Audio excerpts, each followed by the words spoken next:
rigtig godt for Danmark. Udover at Danmark så sådan her ud, plyndrede vi lystigt rundt omkring i Europa.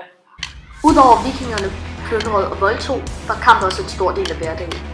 Det mest normale våben var et spyd eller en økse eller andre ting, de fandt på slagsmarken. Sværdet var et meget dyrt våben, og noget de faktisk arvede fra deres oldeforældre.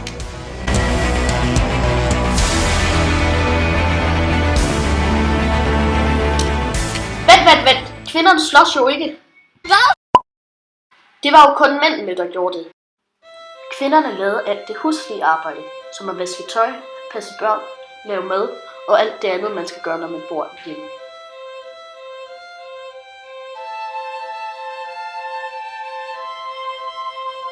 Pigerne blev gift i en meget ung alder, som var cirka 13 år. Pigerne kunne også godt blive gift med mænd, der var 10 til 12 år ældre end dem selv.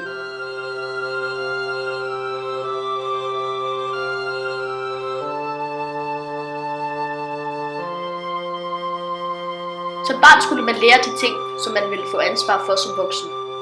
Selvom der også var tid til at lege, gik mange af legene ud på at lære ting, som man kunne bruge senere i livet. Børnene efterlignede derfor ofte de ting, som de voksne gjorde, stort set ligesom når børn leger morfar-børn i dag.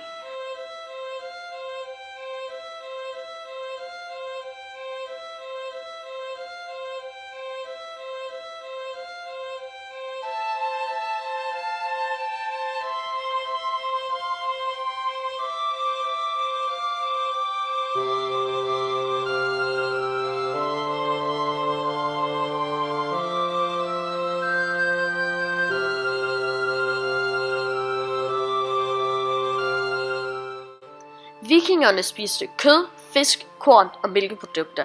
En af de ting, de ikke spiste, var kartofler, som ikke var fundet endnu. Okay, vi skal lige have noget på det rene. Vikinger havde ikke horn på deres hjelme.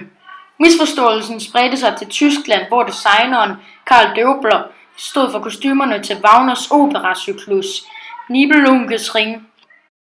Vikingerne brugte ikke horn til at sætte på hjelmene, men de drak af dem i stedet for.